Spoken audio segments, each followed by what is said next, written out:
acordé que cayó.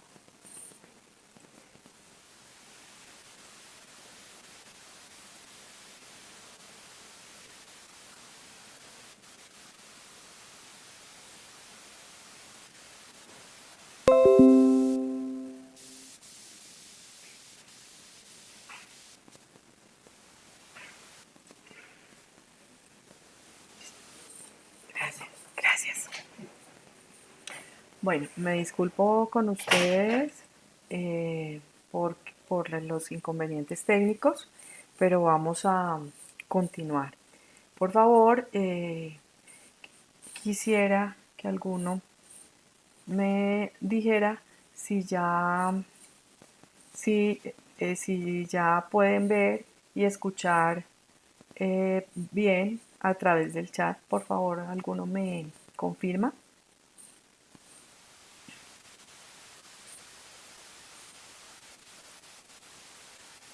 Bueno, gracias Lisette, gracias Laura. Entonces empezaremos con la conferencia.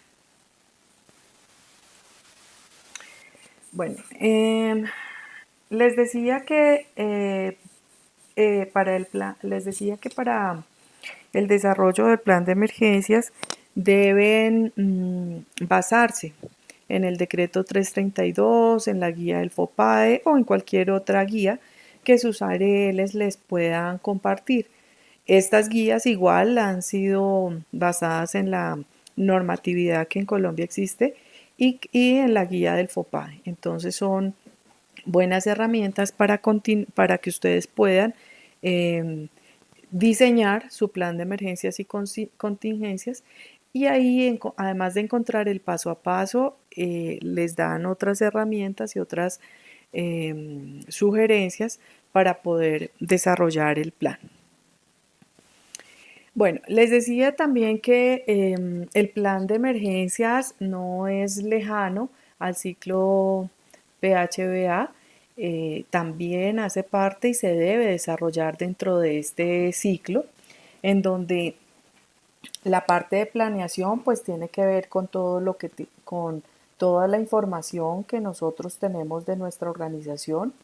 Los antecedentes, estos son muy importantes porque nos permiten determinar o saber si en nuestra empresa ha habido o no ha habido emergencias, de qué tipo, y eso nos da pautas para poder diseñar y planear nuestros planes de acción.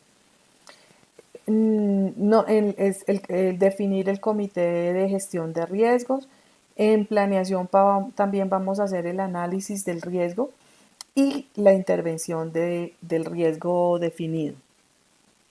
En la parte del hacer, ustedes ya saben qué es la ejecución, entonces vamos a ver cómo destinamos los recursos que tenemos. Daríamos activación interna de respuesta ante la emergencia. En caso necesario, pues pediríamos apoyo a las entidades externas. Pondríamos en marcha los planes de acción y los procedimientos operativos definidos.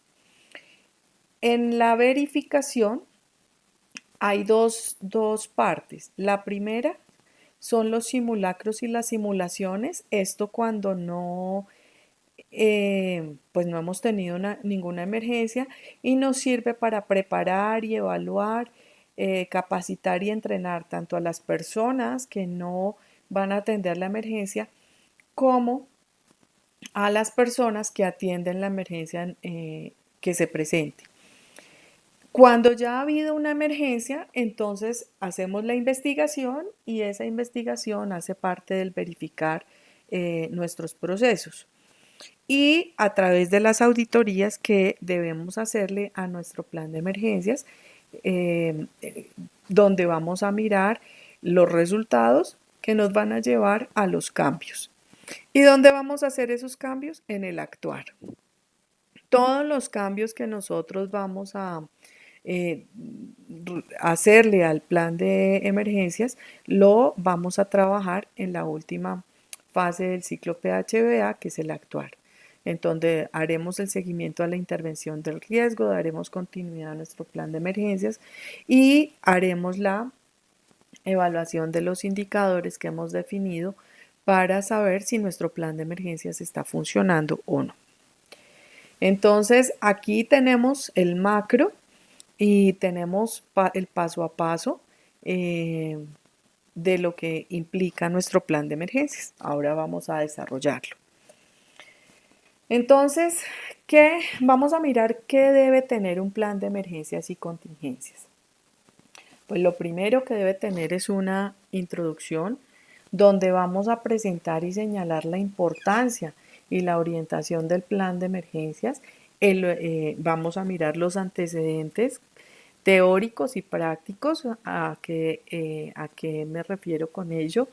A que debemos revisar si en la organización donde nosotros estamos ha habido o no emergencias, cuáles han sido las consecuencias de esas emergencias, cómo se han manejado esas emergencias y eso pues nos va a dar herramientas para poder actuar a futuro. En la introducción también vamos a definir los objetivos, el significado que tiene el plan de emergencias dentro de la actividad económica que estamos desarrollando. Someramente vamos a mencionar el alcance, las limitaciones y la metodología empleada en nuestro plan de emergencias. Para ampliar un poquito más este tema, podemos mirar la norma técnica colombiana 1486, la quinta actualización, que salió en el año 2002. ¿Qué más tiene nuestro plan de emergencias? Pues una justificación, en donde vamos a decir por qué necesitamos elaborar un plan de emergencias para la organización que estamos administrando. Debe tener unos objetivos generales y específicos. El general, pues donde nos dice cuáles son los lineamientos, a lo que queremos llegar con ese plan de emergencias a nivel interno, ¿cierto? Y los específicos, pues son el paso a paso de lo que queremos lograr en cada etapa de la implementación del plan de emergencias. ¿Cuál es el alcance? El alcance define la cobertura del plan de emergencias y contingencias. Basados en el decreto 423 del 2006, en el artículo 18, en el alcance se establecen los niveles de coordinación y actuación de las organizaciones frente a la atención y a la administración de las emergencias. Ahí es importante que acuerden los mecanismos de integración con entidades externas de prevención y atención de emergencias con el fin de dar una mejor respuesta frente a las emergencias. Si ustedes se dan cuenta, desde el principio yo estoy hablando de una atención interna y una atención externa. Esto lo deben plantear y lo deben tener en cuenta desde el momento en que ustedes diseñan su plan de emergencias. O sea, la empresa o la organización no está sola, y por ende si cuenta con todos los recursos sería fabuloso, pero también tiene que tener en cuenta que en su entorno existen recursos que le pueden apoyar y darán un resultado distinto si recibe ese apoyo en caso de que se presente esa emergencia. Ahora vamos a mirar cuál es la información general que debe tener nuestro plan de emergencias y contingencias. Primero, pues tiene que tener una información básica de la organización, ¿cierto? Entonces vamos a mirar cuáles son las actividades que se desarrollan.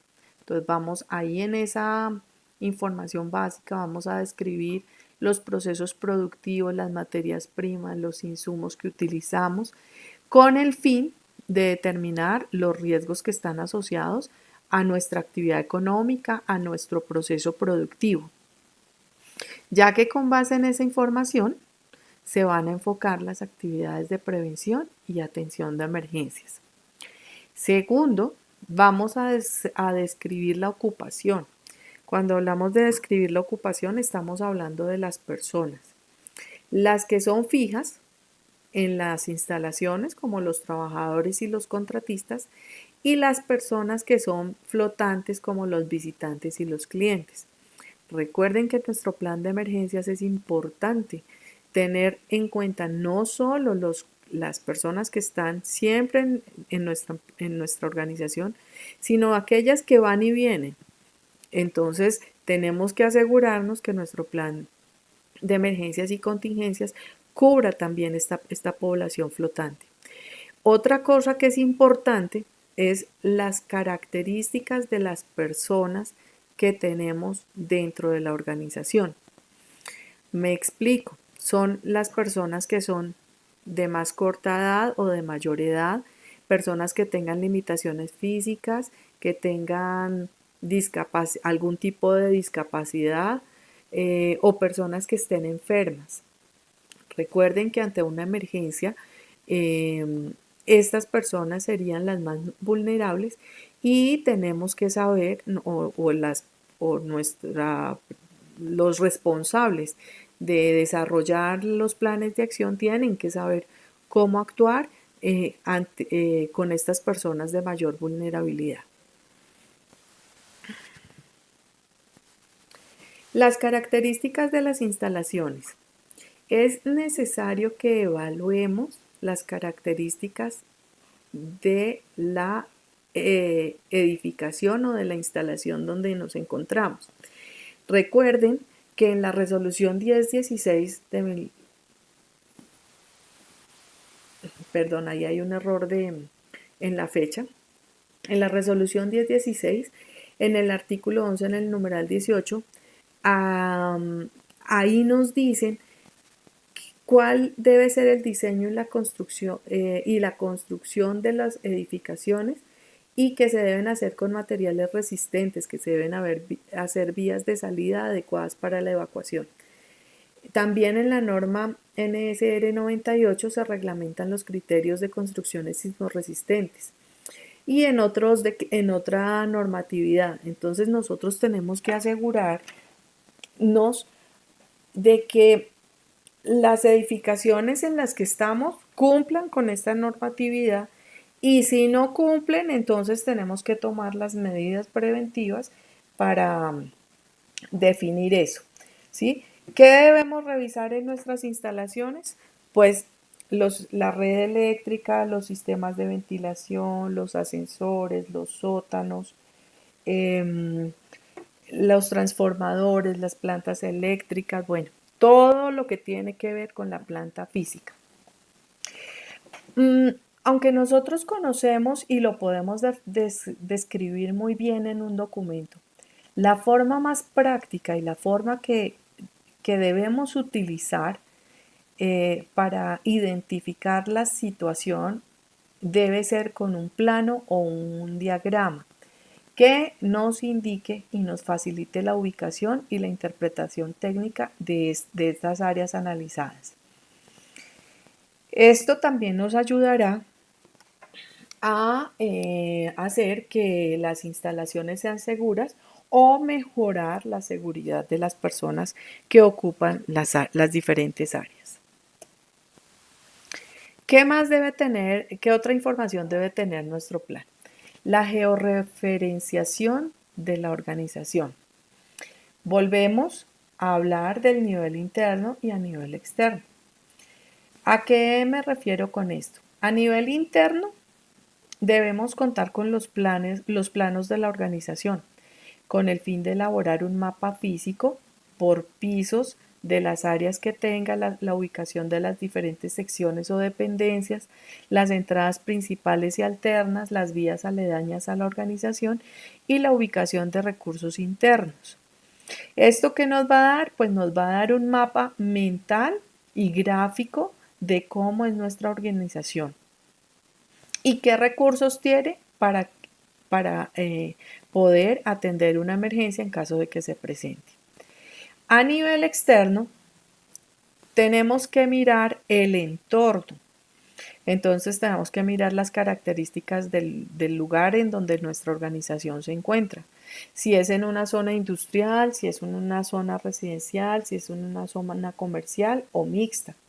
Tenemos que mirar si hay espacios de alta densidad poblacional como colegios, iglesias, centros comerciales, centros de atención médica, parques o cualquier otra edificación que implique que puedan generarse riesgos adicionales. Es importante que en el entorno podamos ubicar puntos de encuentro o puntos de reunión en caso de que haya una evacuación, que podamos ubicar si existen o no hidrantes en caso de que deban venir los bomberos y necesiten conectar las mangueras. También debemos contar con planos o mapas que nos van a permitir referenciar todas estas características y de esa manera podremos hacer un diagnóstico general de las amenazas, los riesgos y la vulnerabilidad de nuestra empresa a nivel interno o externo. Ahora vamos a hablar de algo que es muy importante y es el análisis del riesgo. Pero para poder hablar de eso, pues primero tenemos que definirlo. Entonces, el análisis del riesgo es el proceso de estimar la probabilidad de que ocurra un evento no deseado con una determinada severidad o consecuencias en la seguridad, la salud, el medio ambiente o el bienestar público.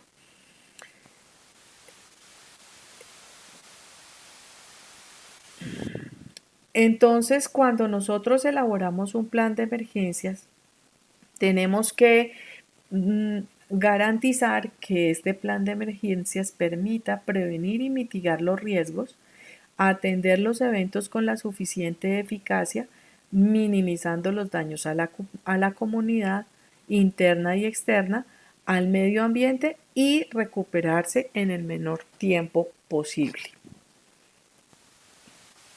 ¿Cuáles son los aspectos que debemos considerar al evaluar el riesgo? Primero, la naturaleza del riesgo, o sea, el factor que puede generar el riesgo. Hablamos de condiciones ambientales, de condiciones sociales, de todas las condiciones que hemos visto ya, tanto en nuestras clases de higiene como en la de seguridad industrial.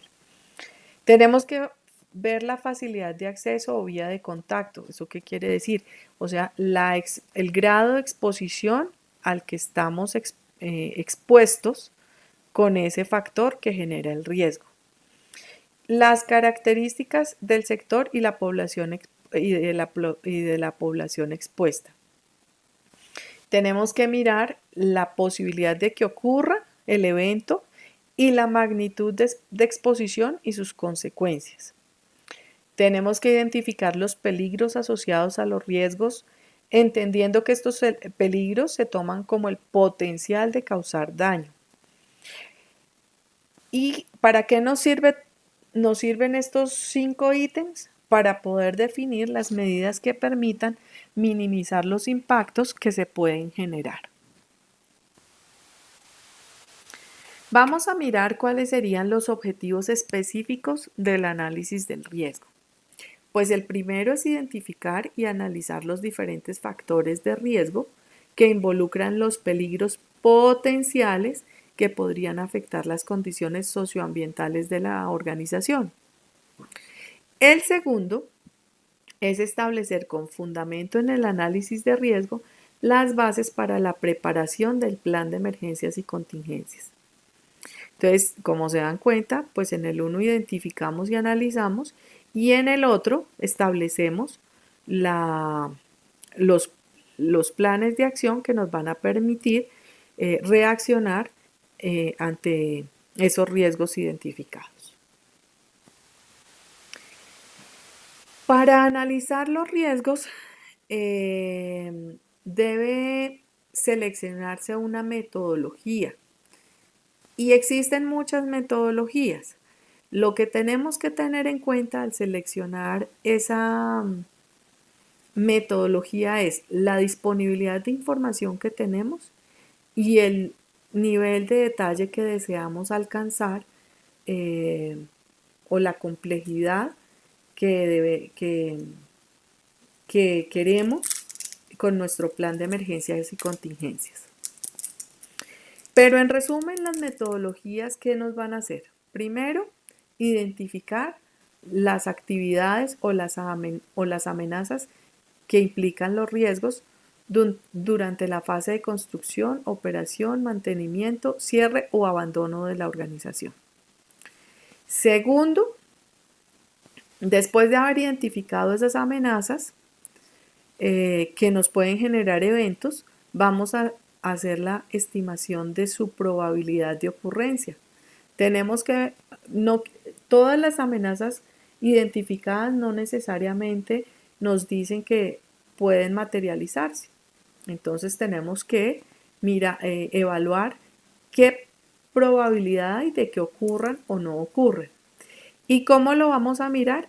De acuerdo a la severidad de las consecuencias que pueden generar en las personas, en el medio ambiente, en los sistemas, en los procesos, en los servicios, en los bienes, los recursos y una cosa importante es la imagen empresarial, que casi nunca la tenemos en cuenta y es muy importante.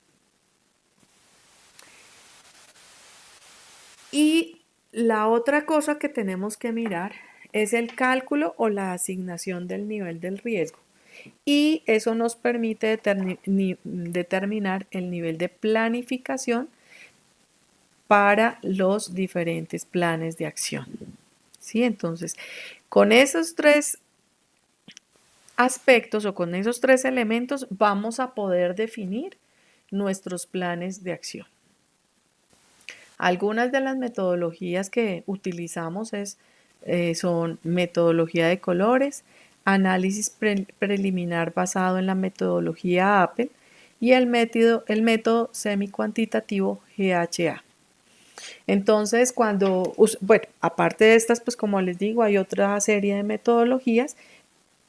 Ustedes deben revisar qué otras pueden ser y al elegirlas, pues verifiquen que se adapten a las características de su organización y a la complejidad que ustedes quieren desarrollar en su plan de emergencias y contingencias. Bueno, ahora vamos a mirar a desarrollar esos tres elementos. Vamos a ver cómo identificamos las amenazas. Primero, pues vamos a decir que es una amenaza. Y amenaza se define como una condición latente derivada de la posible ocurrencia de un fenómeno físico de origen natural, socionatural o antrópico, no intencional, que puede causar daño a la población y a sus bienes, a la infraestructura, el ambiente, la economía pública y privada. ¿Cuál es esa clasificación? Pues están los fenómenos naturales, como la remoción de masas, movimientos sísmicos, inundaciones, lluvias, granizadas, vientos fuertes y otros que se pueden presentar dependiendo de la geografía y el clima donde esté ubicada la organización. Las amenazas tecnológicas, en ellas están incluidas los incendios, las explosiones, las fugas, derrames, fallas estructurales, fallas en equipos y sistemas, intoxicaciones, trabajos de alto riesgo, bueno, y otros más. En las amenazas sociales, el hurto, los asaltos, los secuestros, las azonadas, el terrorismo, las concentraciones masivas.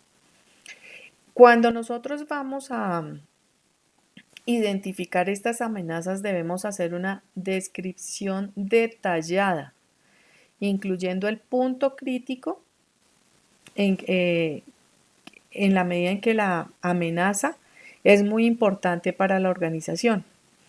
Igualmente es importante definir si es de origen interno o externo. Recuerden que cuando hacemos identificación de amenazas no solamente lo hacemos dentro de nuestra organización, sino fuera de ella para poder ver qué planes de acción tenemos que preparar para responder a esa amenaza en caso de que se presente. Ahora, ¿cómo se estima la probabilidad? Pues partamos de la base de que la probabilidad es una parte importante del análisis del riesgo y es la estimación de las probabilidades de ocurrencia de los posibles incidentes y eventos. Y para ello es importante que revisemos los datos estadísticos de ocurrencia de eventos. Por eso es que hablábamos ahora de que debemos mirar los antecedentes históricos de la organización y mirar en esos antecedentes si ha habido o no presencia u ocurrencia de emergencias, tanto dentro de la organización como en sus alrededores. Porque es probable que si hacemos solo el análisis interno, vamos a decir, ah, no, aquí no pasa nada, entonces hagamos un plan general para lo que pueda ocurrir dentro. Pero si estamos en una organización si estamos ubicados en un lugar donde puede haber derrumbes, donde hay alta sismicidad, donde puede haber que el río pueda salirse del cauce e inunde nuestras instalaciones. Entonces tenemos que tener en cuenta la parte externa de la ubicación de nuestra organización para poder estimar la probabilidad de ocurrencia de un incidente o un evento. Ahora vamos a estimar la vulnerabilidad en función de la severidad de consecuencias. Entonces, la vulnerabilidad es una característica propia de un elemento o grupo de elementos expuestos a una amenaza. Está relacionada con su incapacidad física, económica, política o social de anticipar, resistir y recuperarse del daño sufrido cuando opera dicha amenaza. Es el grado relativo de sensibilidad que un sistema tiene respecto a una amenaza determinada. Y la severidad de las consecuencias de un evento se evalúa sobre los factores de vulnerabilidad y se califica dentro de una escala que establece diferentes niveles. Los factores de vulnerabilidad dentro de un análisis de riesgo permiten determinar cuáles son los efectos negativos en un escenario y las zonas de impacto donde pueden ocurrir esos eventos. Entonces vamos a mirar cuáles son esos factores de vulnerabilidad que tenemos que tener en cuenta. Por un lado, las personas. Ahí vamos a mirar cuántas y qué tipo de personas estamos afectando. Si son las personas de nuestra organización, si es el personal de emergencia o si es la comunidad la que se afecta con esa amenaza. Y también es importante definir el tipo de lesiones y la gravedad de las lesiones que se pueden presentar. El otro factor es el medio ambiente. Entonces tenemos que mirar el impacto sobre los cuerpos de agua, fauna, flora, aire, suelos y la comunidad a consecuencia de esa emergencia. El otro factor son los bienes o recursos, que pueden estar representados en instalaciones, en equipos, producto, valor de las operaciones de emergencia, indemnizaciones, etc. El otro factor es la imagen. Califica el nivel de deterioro de la imagen corporativa de la organización como consecuencia de posibles eventos. Y lo otro son los sistemas o procesos o servicios y se refiere a la afectación de la actividad económica que realiza la organización. Voy a salir un minuto porque no sé si ustedes...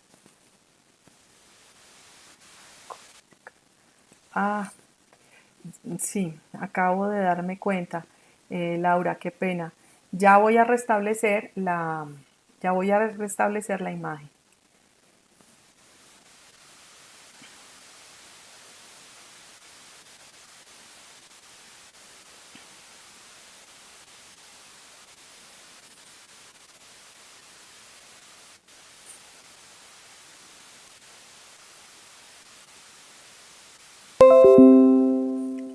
Bueno, ¿listo? Por favor, díganme si ahora sí hay imagen.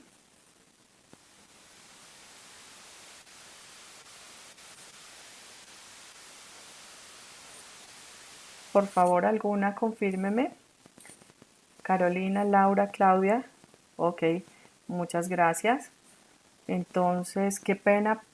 Lo que pasa es que no, no, no.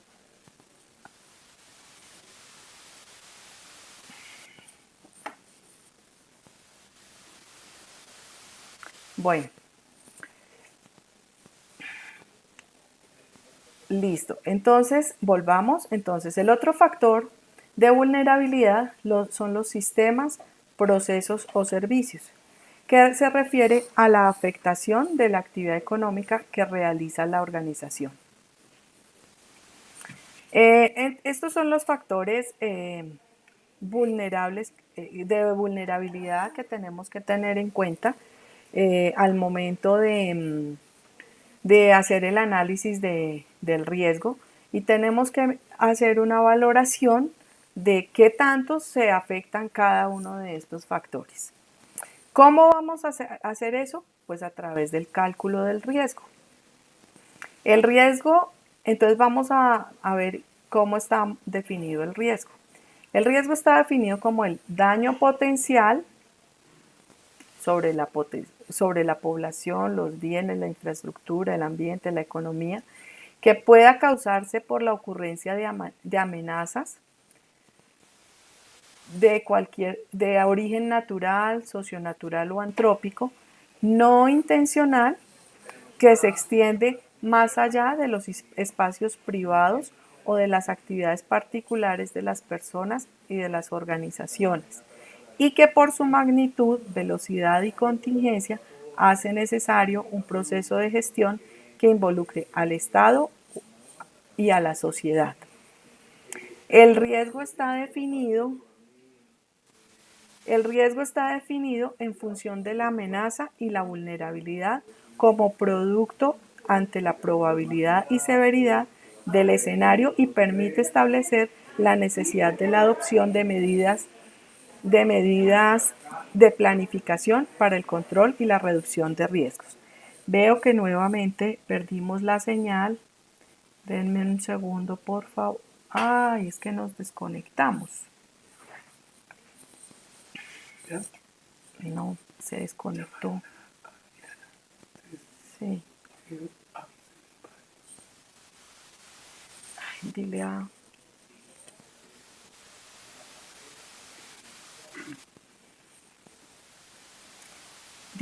Leonardo que qué hacemos, que se está cayendo la señal cada rato.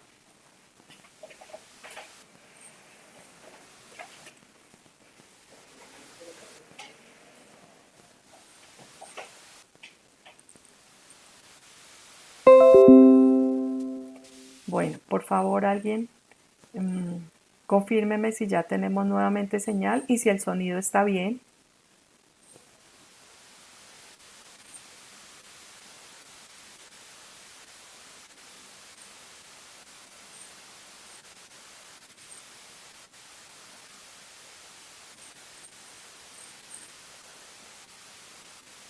Ni, por favor, ya imagen nuevamente el sonido está bien. Ok, listo. Muchas gracias, Carolina. Entonces vamos a continuar.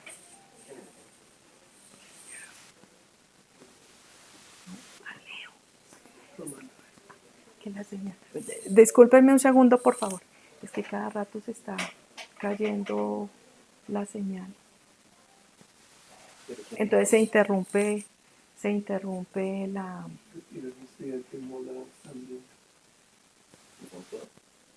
Sí, es que discúlpenme un segundo, vamos a mirar un tema técnico y ya. Cada rato se va el compartir pantalla porque se pierde la señal. You are now muted.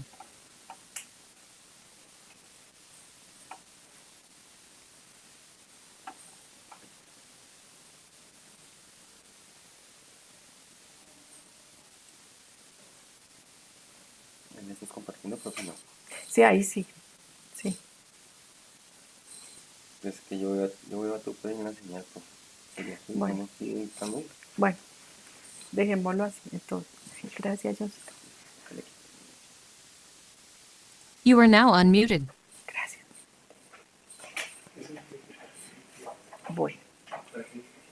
Entonces, como les decía, calculando el riesgo podemos definir la magnitud, la velocidad, la contingencia de, de la amenaza y de esa manera poder definir qué proceso vamos a gestionar para que minimicemos ese riesgo. El riesgo, al hacer la valoración, nos puede dar nos va a dar un número y eso nos va a permitir definir si el riesgo es bajo, si es un riesgo medio tolerable o si es un riesgo alto. El riesgo bajo significa que este escenario no presenta una amenaza significativa y que por ende no requiere un plan de acción especial. Si tenemos un riesgo medio o tolerable, significa que debemos implementar medidas para controlar ese riesgo y que esas medidas deben ser preventivas y que que las tenemos que planificar para que en caso de que se materialice podamos nosotros atender la emergencia. Y si el riesgo es alto, quiere decir que es una amenaza significativa que requiere la adopción de acciones prioritarias e inmediatas en la gestión del riesgo. Es importante que en el plan de emergencias y contingencias consideremos los aspectos de prevención, mitigación y contingencias que contempla cada uno de estos escenarios. Recuerden que lo que primero tenemos que hacer es prevenir, luego, listo, no pudimos prevenir, entonces tenemos que mitigar la consecuencia y por último la contingencia. ¿Cómo vamos a priorizar los escenarios? Con base en el resultado del análisis del riesgo, pues vamos a poder determinar cuáles son los escenarios o los que deben priorizarse para la intervención. La matriz de severidad del riesgo y de niveles de planificación nos van a permitir desarrollar esos planes de gestión con prioridades respecto a las diferentes vulnerabilidades. Esas medidas que deben ser implementadas deben ser incluidas en el plan de emergencias y contingencias. Y este plan de emergencias y contingencias debe incluir los planes con las medidas de prevención, mitigación y control durante las diferentes etapas que garanticen un manejo eficiente y un control oportuno de las amenazas y los riesgos asociados a la organización. ¿Cuáles serían las medidas de intervención? Pues deben ser socializadas y coordinadas por el jefe de emergencias en los diferentes niveles de la organización y esas medidas de intervención pueden ser de prevención, o sea que afectamos directamente a la amenaza para que no se materialice, o de mitigación o protección y esto afecta la vulnerabilidad. Recuerde que afectan los factores vulnerables, personas, imagen, bienes y servicios, tecnología, estructura, bueno, todo lo que ya revisamos. Ahora vamos a mirar, entonces ya sabemos cómo vamos a hacer cómo vamos a soportar nuestro plan de emergencias. Ya sabemos cómo vamos a manejar el riesgo, cómo lo podemos identificar, cómo lo podemos valorar y cómo a partir de ahí podemos definir los planes, las medidas de control. Entonces ahora vamos a ver cómo vamos a atender la amenaza, cómo vamos a atender esa emergencia que puede presentarse. Y eso lo hacemos a través de la estructura organizacional para la atención de emergencias. Al hablar de estructura organizacional, pues estamos hablando de personas. Entonces, para ello es importante, primero, que asignemos las funciones. Segundo, que asignemos responsabilidades y autoridad para tomar las decisiones. Y tercero, que definamos quién ejecuta esas acciones que llevan al control del escenario de la emergencia. Es importante, y en esto quiero hacer énfasis, que el esquema organizacional de la emergencia debe ser propio para cada organización. Debe depender del análisis de riesgos y de la información específica de los escenarios de riesgos, que depende del número de personas disponibles y de la complejidad que la organización desea implementar. ¿Por qué es importante esto? Porque a veces nosotros, digamos que por hacer las cosas más fáciles o por guiarnos o por tener un referente, tomamos planes de emergencias y contingencias de empresas más grandes que las nuestras o más pequeñas que las nuestras o del mismo tamaño pero de actividades económicas diferentes, o puede que sea de la misma actividad económica pero que tiene procesos y procedimientos distintos.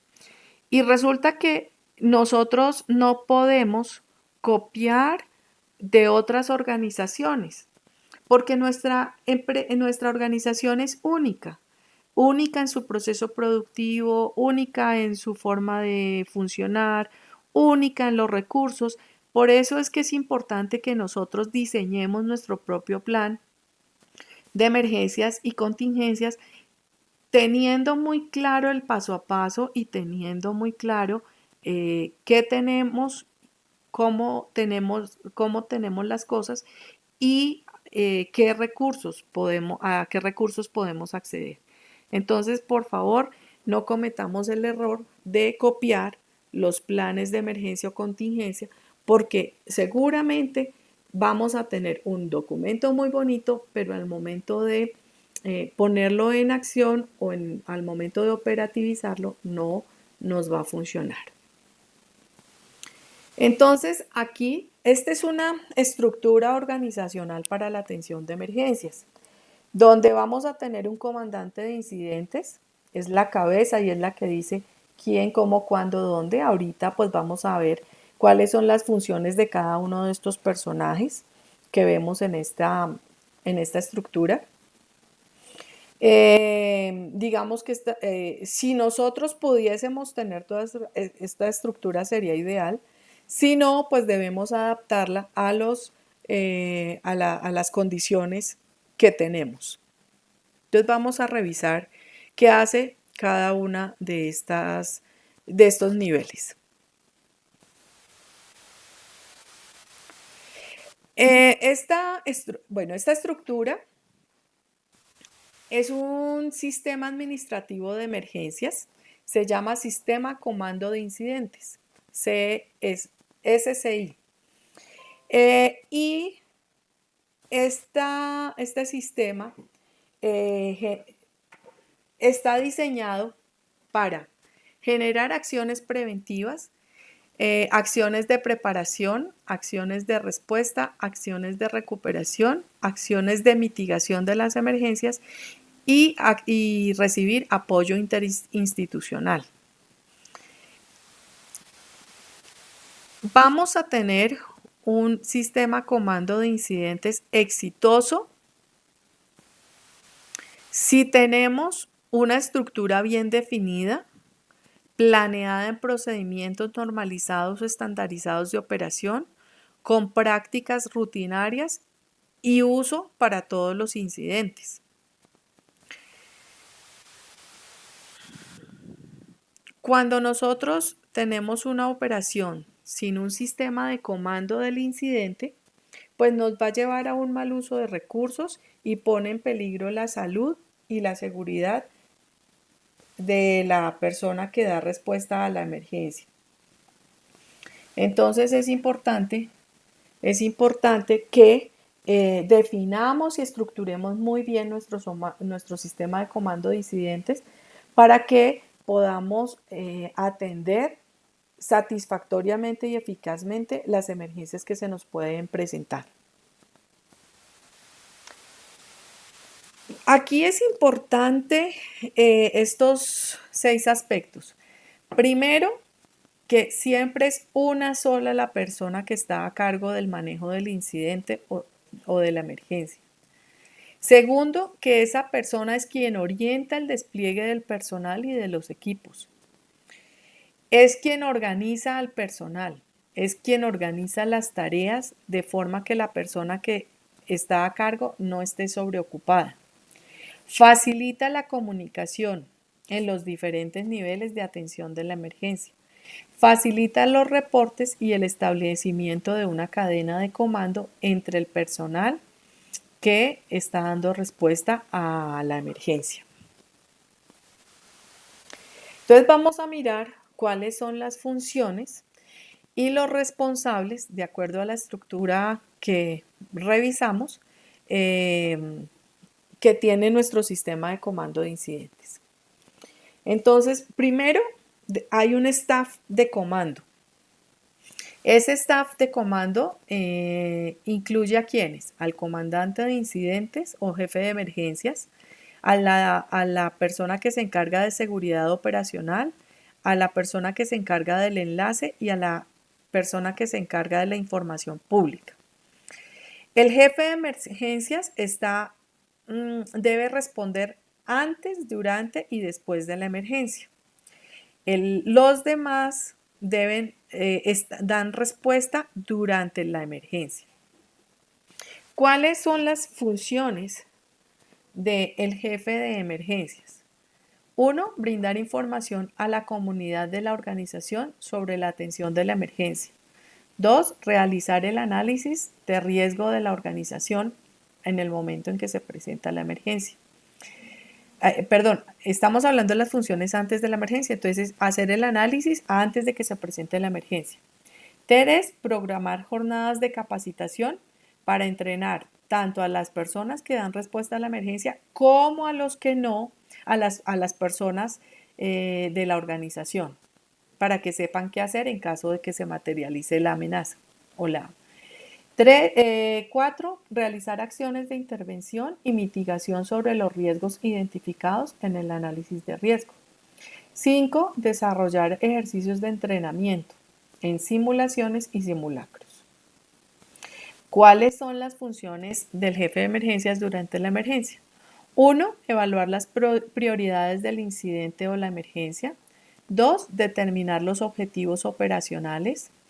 3. Desarrollar y ejecutar los planes de acción establecidos en la etapa previa. 4. Desarrollar la estructura organizativa apropiada a la atención de esa emergencia. 5. Mantener el alcance del control de la emergencia. 6. Administrar los recursos, suministros y servicios. Y 7. Mantener la coordinación. Estas funciones nos van a garantizar que vamos a dar una atención oportuna, eficiente a la emergencia que se ha presentado. Pero ahí no termina la emergencia. Tenemos que hacer unas tareas después de que se ha presentado la emergencia. ¿Y cuáles son esas tareas? 1. Auditar el resultado de las medidas de actuación previstas en el plan de acción para analizarlas y evaluarlas. 2. Coordinar la recolección de los informes de daños y pérdidas ocasionadas por el incidente o la emergencia. Y 3. Elaborar el informe final. Recuerden que estos resultados nos van a llevar a la modificación o a mantener nuestro plan de emergencias. Ahora ¿Qué debe hacer seguridad operacional durante la emergencia? Pues uno, garantizar el aseguramiento de la zona de impacto para el cumplimiento de los operativos de respuesta a la emergencia, velando por el control de la situación. ¿Eso qué quiere decir? Que tenemos que acordonar la zona donde se está presentando la emergencia para que los curiosos y las personas que no tengan que estar ahí no estén y de esa manera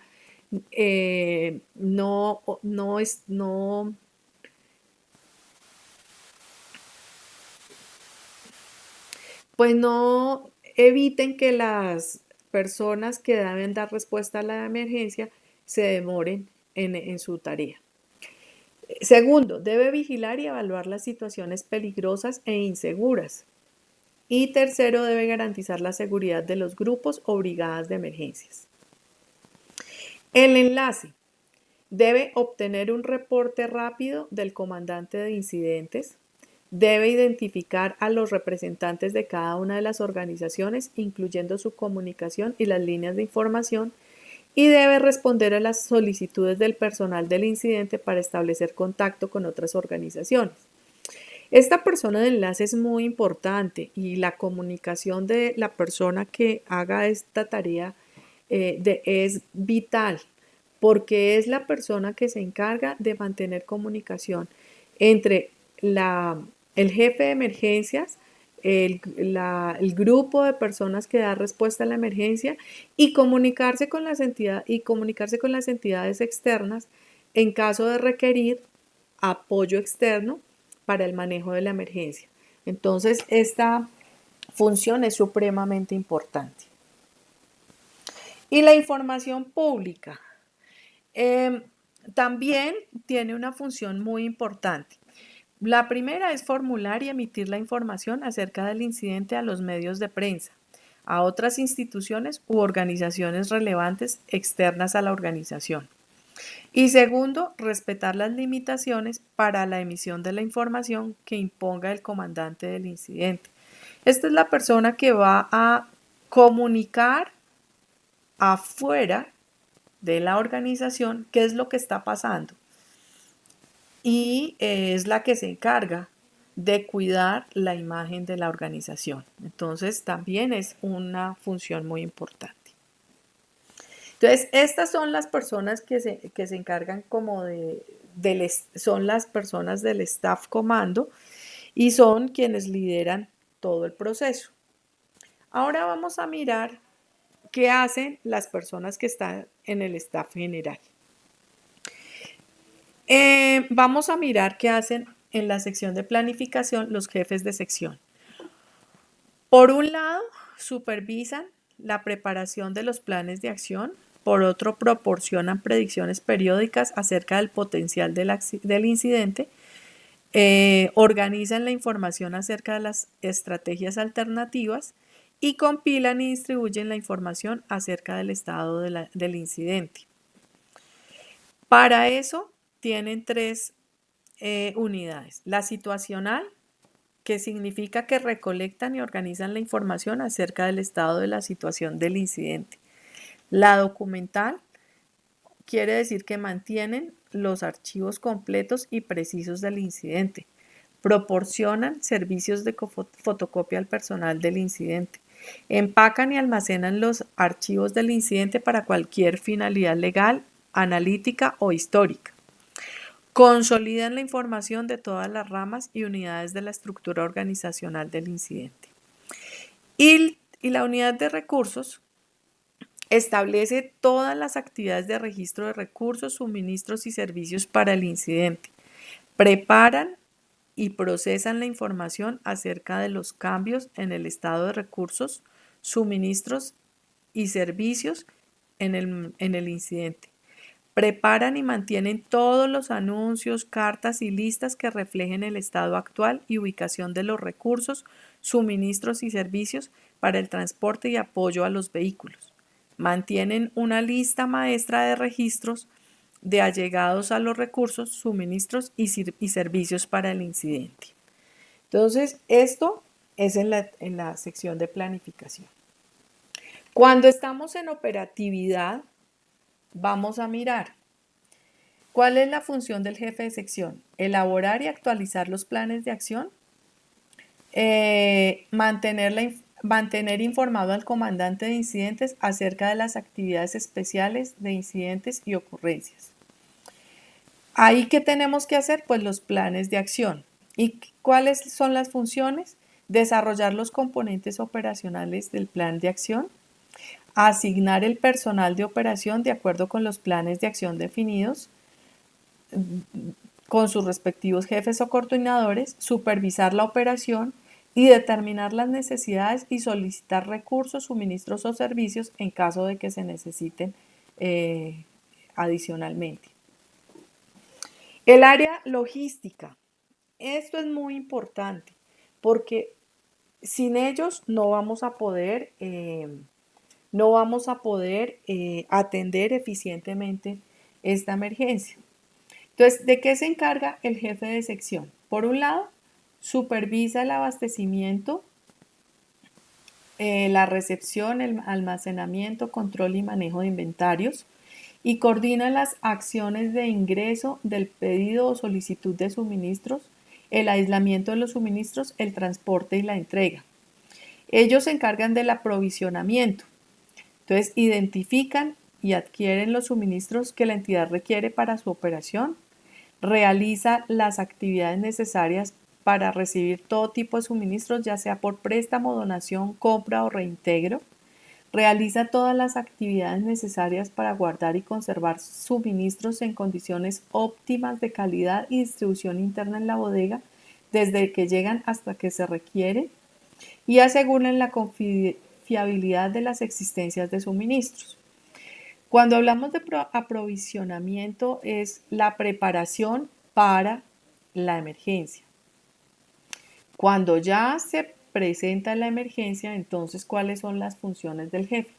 Supervisar servicios y necesidades de apoyo para las operaciones planificadas y esperadas como instalaciones, informática, medios de transporte, sistemas de comunicación y personal, y mantener un registro de actividades de esta sección e informar al comandante de incidentes.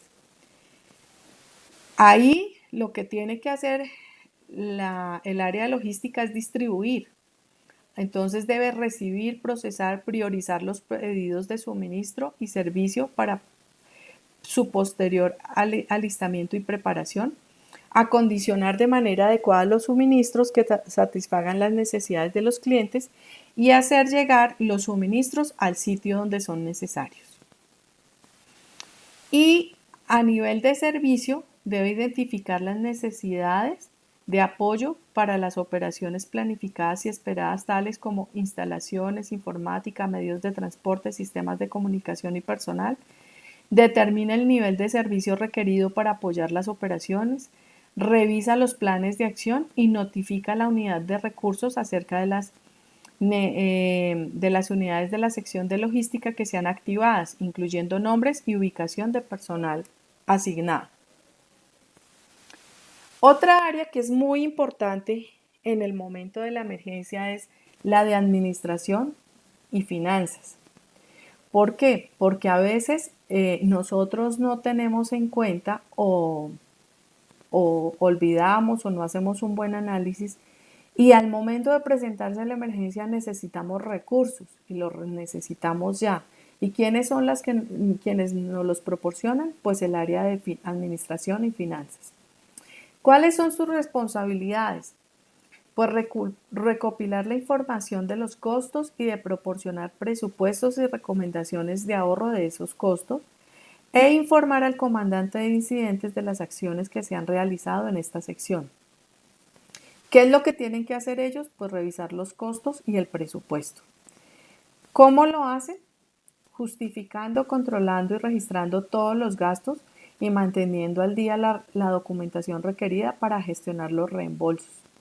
Desarrollando un plan operativo para el funcionamiento de las finanzas en el incidente, manteniendo en contacto diario con las instituciones respecto a asuntos financieros, asegurando que todos los registros del tiempo de personal sean transmitidos a la institución de acuerdo con las normas establecidas, informando al personal administrativo sobre todo asunto manejo de negocios del incidente que requiere atención y proporcione seguimiento antes de dejar el incidente.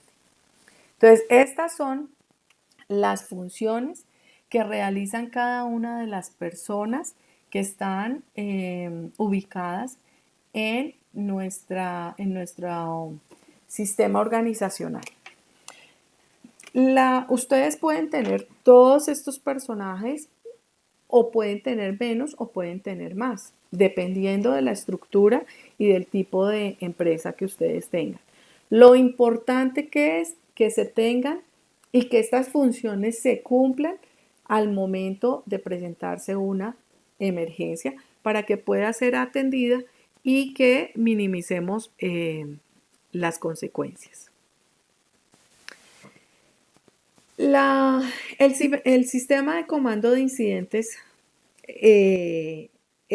exige que haya una base de datos. ¿Para qué es esta base de datos? Para poder tener el consolidado de las personas que están en la organización, que permitan, para poder definir si en el momento, si tenemos todas las personas rescatadas o si, o si nos falta alguien, nos sirve para poder tener una atención oportuna en el momento de en el momento de una emergencia. Nos sirve para poder acceder a la familia o a las personas que son contactos en caso de una emergencia. Y esto pues le da tranquilidad a la organización en la medida en que podemos saber que tenemos todas las personas a salvo, en la medida en que podemos dar una oportuna atención de primeros auxilios y le damos tranquilidad a los familiares que se enteran de la emergencia que está ocurriendo en nuestra organización. Esta base de datos también es importante porque nos permite identificar las condiciones o características de las personas que requieren un manejo especial. Si tenemos personas mayores, si tenemos personas con limitación, con discapacidad física, cognitiva, si tenemos personas gestantes, bueno, todas estas personas requieren un manejo especial y esta base de datos nos permite darle la atención que estas personas requieren. Esta base de datos debe consignarse en un formato que sugiere 4 datos básicos. 1, el nombre de la persona. 2, el teléfono celular o el Avantel. 3, el correo electrónico. 4, los datos familiares. También puede tener este formato la ubicación de la persona, puede tener algunos otros datos de condición especial. Bueno, ustedes pueden hacer ese formato lo más completo posible de acuerdo a sus necesidades. Y también esta base de datos nos permite identificar las entidades que puedan ser apoyo para la atención de emergencias y generar un directorio telefónico de apoyo externo. Es importante que esa base de datos la tenga el jefe de logística, porque es la persona que coordina todos los recursos. Bueno, ¿cómo vamos a hacer esa coordinación entre los diferentes niveles de emergencias? Porque ya vimos que hay diferentes niveles en esa estructura. Entonces, primero, debemos clasificar la emergencia.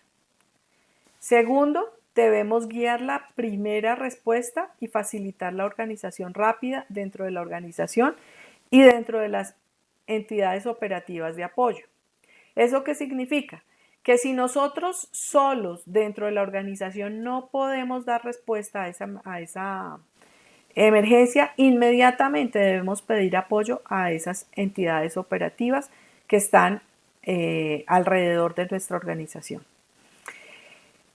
Esta coordinación puede hacerse en una escala ascendente de 5 niveles. Esa escala nos va a permitir definir la magnitud y la complejidad de la emergencia y desde ese punto de vista poder definir si podemos dar respuesta con nuestros recursos o si necesitamos los recursos externos. ¿Cómo vamos a hacer digamos que la coordinación con esos recursos? Esos recursos se llaman comités de ayuda mutua, los CAM.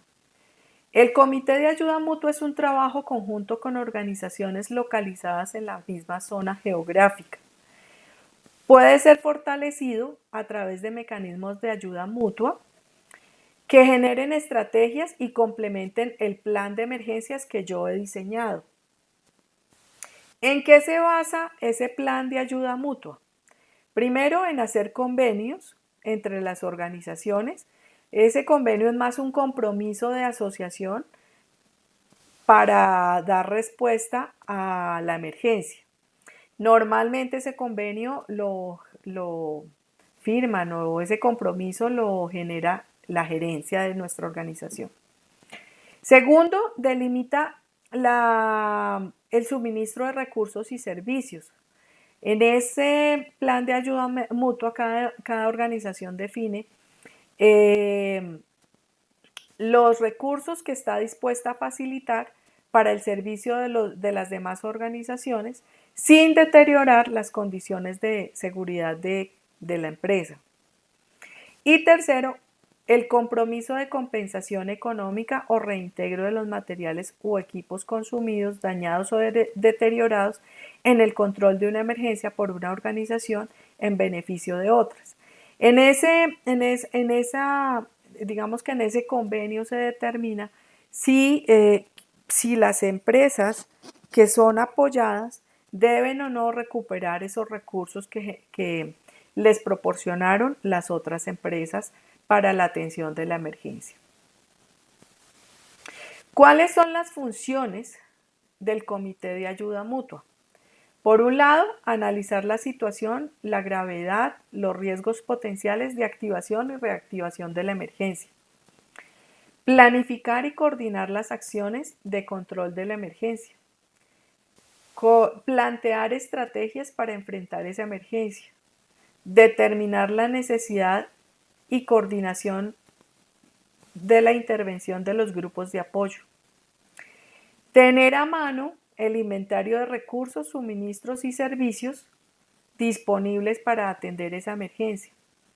Facilitar los recursos, suministros y servicios para cada organización y requeridos por el director de la emergencia en el momento en que se presenta. Y por último, evaluar los daños que se producen.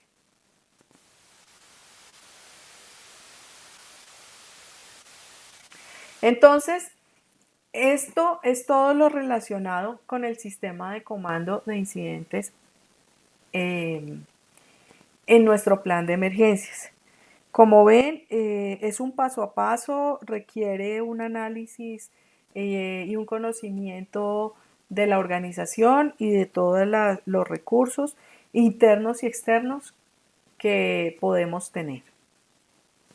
Ahora vamos a mirar, a partir de todos los elementos que hemos revisado hasta ahora, vamos a mirar en qué consisten los planes de acción. El plan de acción es la respuesta a las amenazas identificadas para disminuir las consecuencias que se pueden generar por una emergencia. Entonces vamos a mirar cómo se construye ese plan de acción.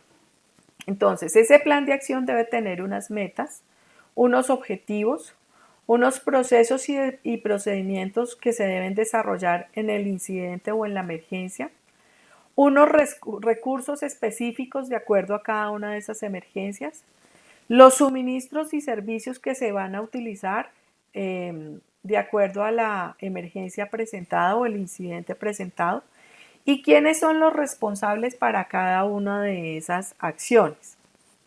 Entonces, el plan, además de esto, vamos a mirar qué tiene que tener este plan. Uno, un coordinador. La guía nos dice nombre del responsable principal de la coordinación del plan de acción. Realmente no es el nombre de la persona, es el cargo. ¿Por qué? Porque las personas pueden ir y venir de nuestras organizaciones. Entonces, en el momento en que si colocamos el nombre de la persona, en el momento que esa persona ya no esté o que no quiera ser parte de esa estructura organizacional, entonces vamos a tener que cambiar todo nuestro plan de acción. Entonces, por eso debemos colocar el cargo. La coordinación debe definir la estructura organizacional de coordinación, donde va a establecer con exactitud los niveles donde se van a articular o sincronizar los esfuerzos o las unidades individuales o complejas que van a atender esa emergencia. Ese plan de acción debe contener las funciones en el desarrollo normal de la actividad. Debe tener las funciones que se deben desarrollar en caso de una emergencia, antes, durante y después de la emergencia, para que de esa manera pueda ser efectiva la coordinación en cada uno de los niveles. Debe tener el seguimiento y el control del plan. ¿Eso qué quiere decir? Que se deben definir todas las acciones de seguimiento y control de ese plan de acción. Debe tener un plan de capacitación. Si no se tiene, hay que definirlo.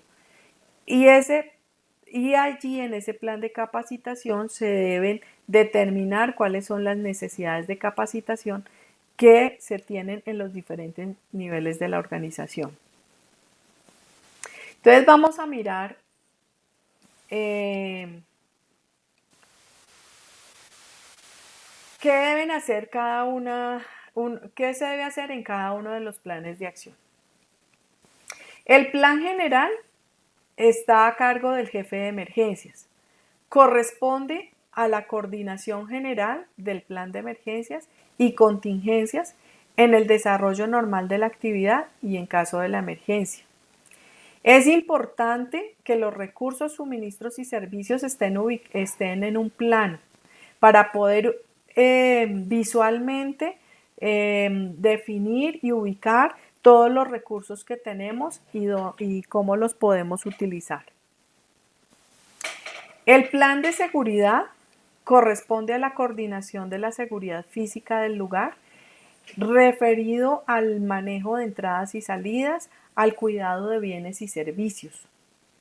Normalmente lo realizan las personas de seguridad que tenemos contratadas por la organización. El plan de atención médica y de primeros auxilios.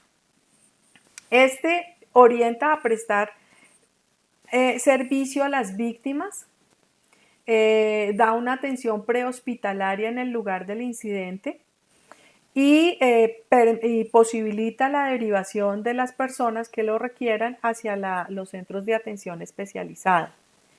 Y este plan de atención médica y de primeros auxilios opera mientras que llega la ayuda institucional en caso de que se requiera Cruz Roja o Defensa Civil o cualquier otra entidad que nos preste la atención de primeros auxilios, y sirve de apoyo cuando llegan las entidades institucionales que nos prestan apoyo en primeros auxilios y atención médica. El plan de contraincendios. Este es un componente del plan de emergencias. Debe haber una brigada que sepa atender el tema de incendios. Esa brigada debe estar entrenada y equipada, porque nada sacamos con que estén entrenados si no tenemos los equipos necesarios para atender un incendio o un conato de incendio. Y esta brigada debe funcionar o hacerse cargo de la situación mientras llega el equipo de bomberos. Cuando ya llegan los bomberos, ellos se hacen cargo de la situación y la brigada ofrece apoyo en caso de que ellos lo requieran o lo soliciten. El plan de evacuación. Este se refiere a todas las acciones que tenemos que hacer para detectar la presencia de un riesgo que amenace la integridad de las personas. Este plan de evacuación debe definir cómo comunicar oportunamente la decisión de abandonar las instalaciones y facilitar el rápido traslado de las personas hacia un lugar que se considere seguro. Vamos a mirar qué debe tener ese plan de evacuación. 1. Los objetivos y el alcance. 2. El esquema organizacional. Entonces se establece la estructura de coordinación y atención de las acciones de evacuación. 3. Los procedimientos. Entonces debemos decir los mecanismos y el paso a paso para hacer efectiva la evacuación. 4. Los recursos. Entonces debemos decir qué suministros, servicios y recursos necesitamos para poder hacer esa evacuación. Entre ellos están los mecanismos de alerta, las notificaciones, el punto de encuentro, las rutas de evacuación, los sistemas de alarma, la señalización, la comunicación que se va a tener durante la evacuación, si es necesario tener iluminación en los sitios, los diagramas, los instructivos que nos los dan los planos y los procesos y los procedimientos.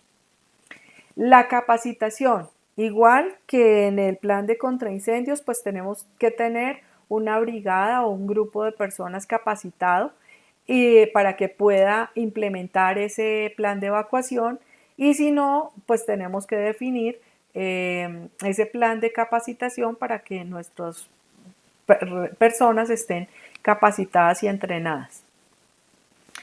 Ese plan de evacuación tiene que tener una supervisión y una auditoría.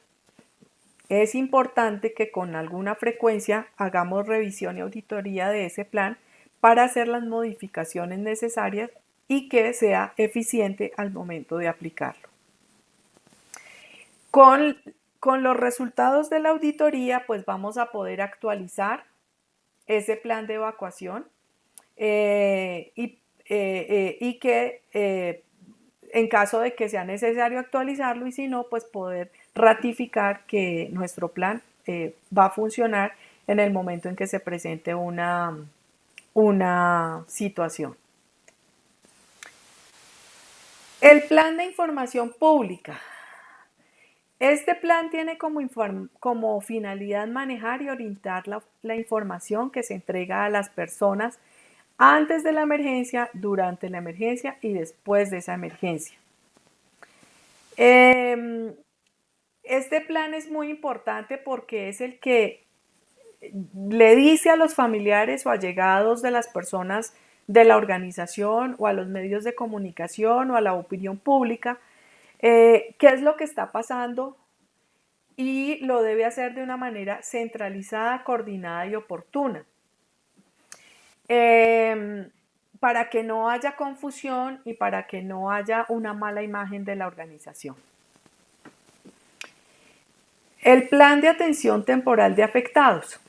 Esto tiene que ver con los refugios o los sitios donde nosotros vamos a ubicar a las personas que han sido afectadas por la emergencia. Entonces siempre tenemos que mirar dónde será ese lugar donde vamos a ubicar esas personas, y tenemos que identificar por cuánto tiempo ese refugio podría funcionar para los afectados. Ahora vamos a mirar, durante el desarrollo de estos planes hemos hablado, y durante todo el desarrollo de la conferencia hemos hablado del análisis de suministros, servicios y recursos. Entonces vamos a mirar qué se hizo. Por un lado, tenemos que hacer un inventario de suministros, servicios y recursos para poder tener claro qué tenemos al momento en que se presente la emergencia y poder priorizar esos recursos al momento de atender la emergencia. ¿Qué es un suministro? Son elementos humanitarios o de emergencia como productos materiales y equipos utilizados por las organizaciones para la atención de los desastres, emergencias y necesidades de la población afectada.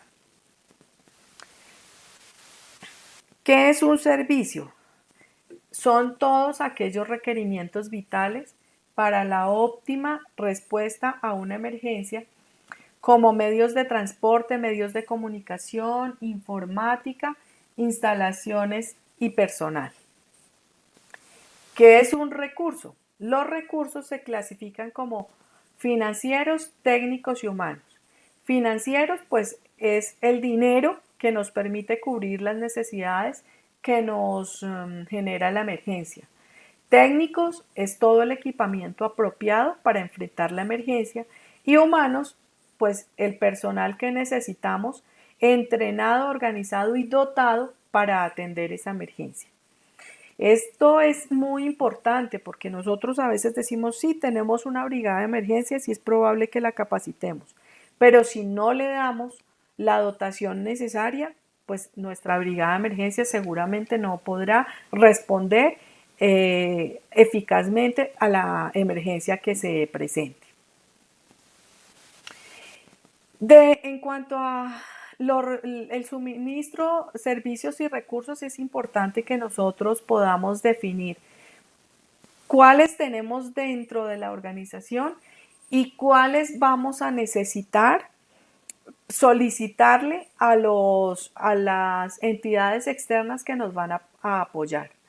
Entonces, si nosotros tenemos claro qué recursos tenemos, vamos a poder tener claro cómo y a qué nivel vamos a poder dar respuesta a esa emergencia. Entonces, entre menos recursos tengamos, menos capacidad de respuesta vamos a tener y mayores van a ser las consecuencias. Y también, pues tenemos que tener claro si las entidades externas a nuestra organización podrían facilitarnos los recursos, tanto los que tenemos como apoyo o los que no tenemos, para que puedan suplir en un momento dado nuestras deficiencias.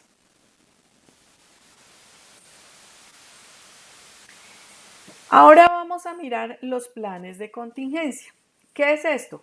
Son documentos que definen las políticas, establecen el esquema de organización y los métodos con los que vamos a enfrentar una amenaza específica. ¿Qué deben tener esos planes de contingencia? Deben tener objetivos dirigidos a puntualizar el sistema de organización, los procedimientos específicos por punto crítico para enfrentar las situaciones de calamidad, desastre o emergencias. Debe tener un alcance que está dirigido al personal de la organización, que coordina y que toma decisiones para la administración y atención de la emergencia. Tiene un sistema de alerta. Las alertas son actos declaratorios de la situación de inminencia de ocurrencia del evento o del desastre o la emergencia. Bueno, aquí es importante que vamos a hablar un poquito de los estados de alerta. Un estado de alerta tiene las siguientes características. 1. Tiene que ser concreto, accesible y coherente, con información clara sobre el proceso generador del riesgo. O sea, cuando nosotros hacemos el entrenamiento, tenemos que tener claro cómo vamos a informar que es un incendio, cómo vamos a informar que es un sismo, cómo vamos a informar que es una inundación, cómo vamos a informar que es un accidente grave, ¿sí? Cada uno tiene que tener un sistema de alerta definido para que cuando éste se active, tanto el comandante del incidente como el personal de respuesta sepa qué tiene que hacer y cómo se tiene que preparar para responder a esa emergencia. Ese estado de alerta debe ser inmediato y debe promover una acción ágil e inmediata al personal de respuesta, interno y externo si es necesario que vengan a apoyar. Y debe expresar las consecuencias de no atender la alerta. ¿Sí? Las alertas están clasificadas en 4 niveles. La primera es una alerta verde. Ella define las acciones de prevención, vigilancia y declara cuando las expectativas de un fenómeno permiten prever la ocurrencia de un incidente de carácter peligroso. O sea, nos ponen en alerta. El nivel 2 es la alerta amarilla. Nos define las acciones de preparación y seguimiento cuando se están creando condiciones específicas potencialmente graves y que pueden generar un riesgo. A este nivel se deben realizar tanto el alistamiento de los recursos, suministros y servicios, como la identificación de rutas de ingreso y egreso para todas las personas que vayan a dar respuesta a esta emergencia. El nivel 3 es la alerta naranja. ¿Y eso qué nos dice? Que se deben desarrollar acciones de alarma, que debe haber una respuesta programada cuando se ha concretado la condición necesaria para la que que se presente el incidente. O sea, eso quiere decir que ya estamos listos a dar respuesta a esa condición riesgosa que se ha generado. Y el nivel 4 es la alerta roja. Eso quiere decir que ya desarrollamos acciones de respuesta inmediata, porque ha habido una manifestación del incidente y que es inminente que este ocurra. Cuando esto sucede es cuando vamos a hacer la aplicación de los procedimientos, las acciones, vamos a aplicar los recursos, los suministros y los servicios. Ahí es cuando vamos a poner en práctica los planes de contingencia.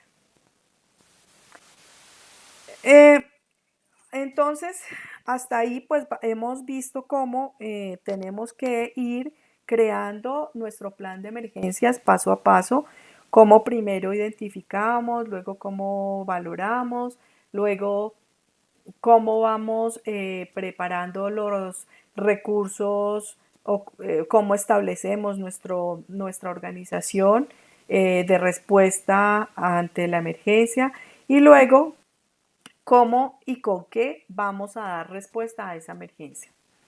Otro de los elementos que tenemos para dar respuesta ante emergencias y que es muy importante es el programa de capacitación. La capacitación normalmente es vista como algo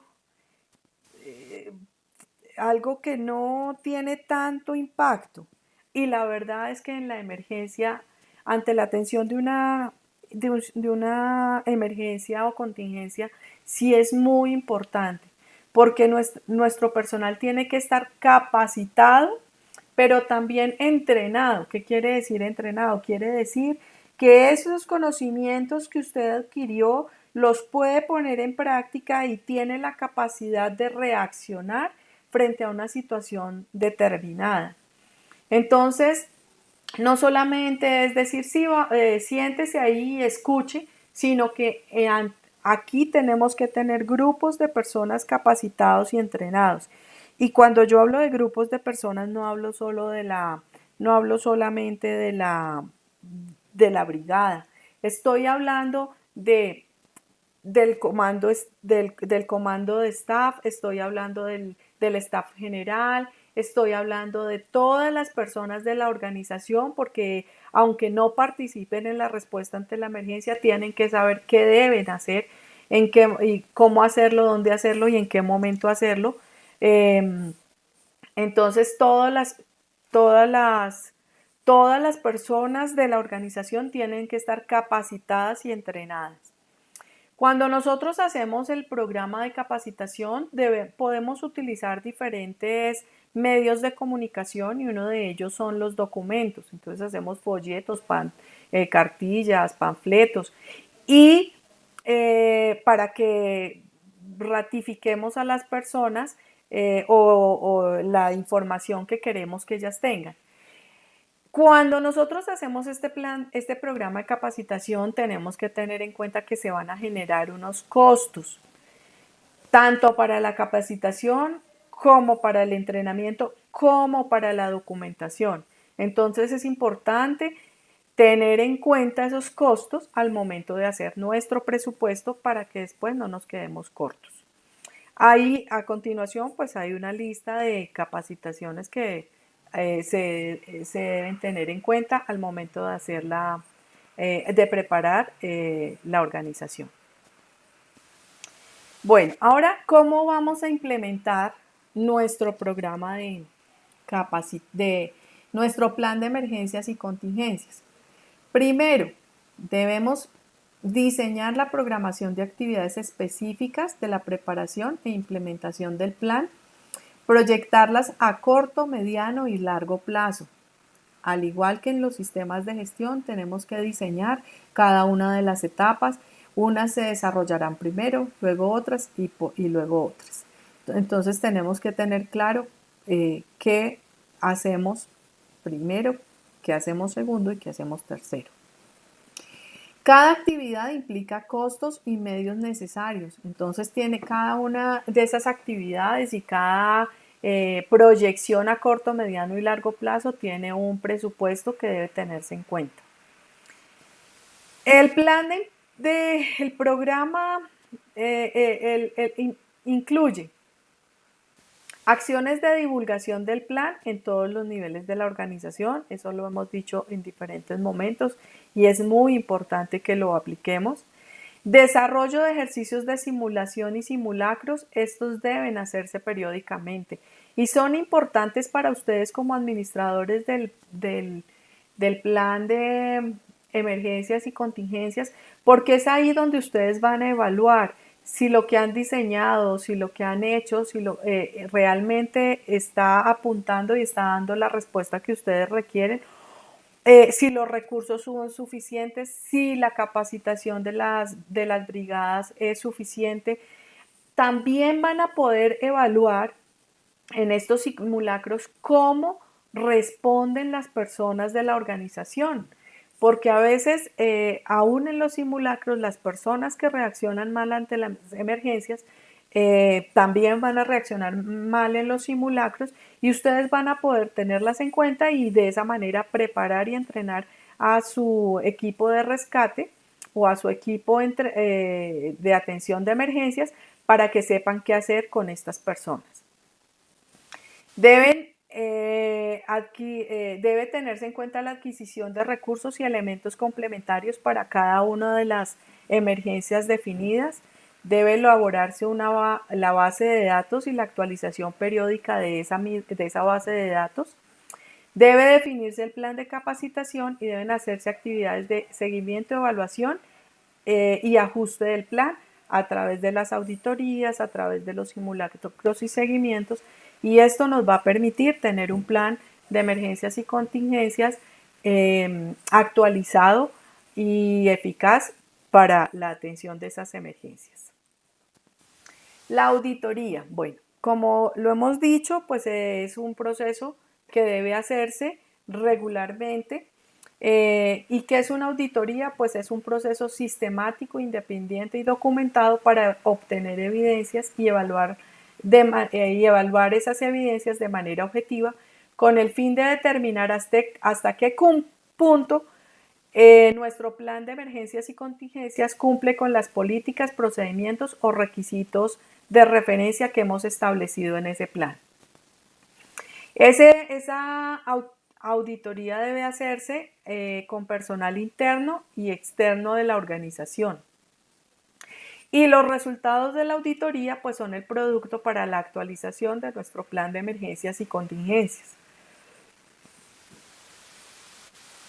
Cuando nosotros definamos que ese plan de emergencias y contingencias debe ser modificado, es importante que esos cambios se informen a toda la población y a toda la organización para que los tengan en cuenta y puedan dar respuesta a las nuevas, a esos cambios que se han definido.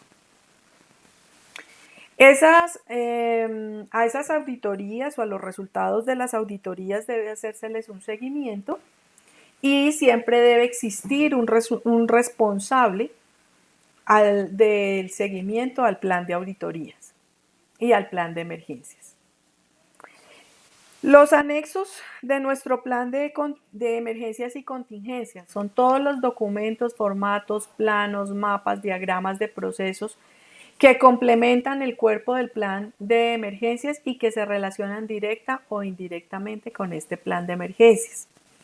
Entonces, digamos que toda la teoría está en nuestro plan de emergencias, en el documento, y en los anexos vamos a incluir todas aquellas cosas que son susceptibles de modificación, son susceptibles de cambios. ¿Y por qué las vamos a incluir en los anexos? Porque si no las incluimos ahí, sino que las incluimos en el cuerpo del plan de emergencias, cuando tengamos que hacer alguna modificación, pues vamos a tener que cambiar todo el documento. Entonces es mejor cambiar una o dos hojitas y no cambiar todo nuestro documento. Entonces, espero haber sido clara, espero poder haberles dado la orientación requerida para que ustedes puedan implementar sus planes de emergencias y contingencias en las organizaciones que representan.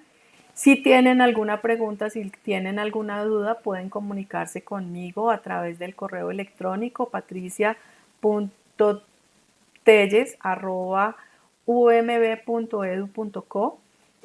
Ahí estaré atenta a la información que ustedes quieran o a las dudas que tengan. Pasaré ahora al chat para mirar si hay alguna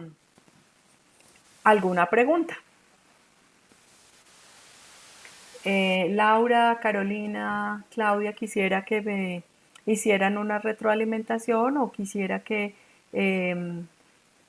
saber si tienen alguna pregunta.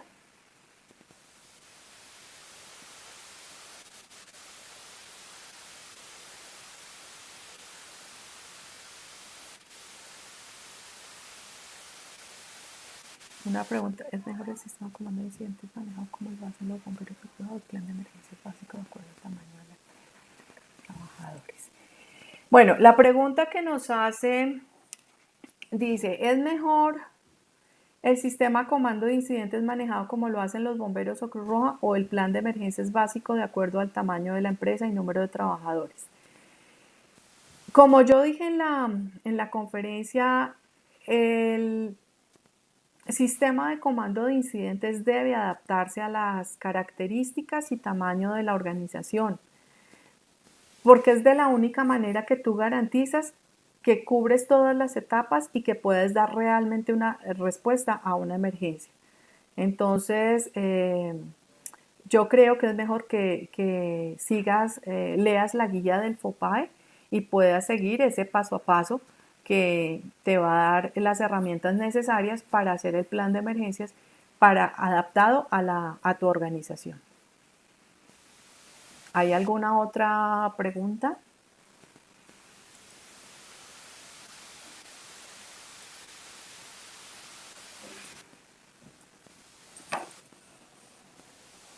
Bueno, entonces, si no tenemos ninguna otra pregunta, les agradezco su participación, les deseo un buen fin de semana y hasta pronto.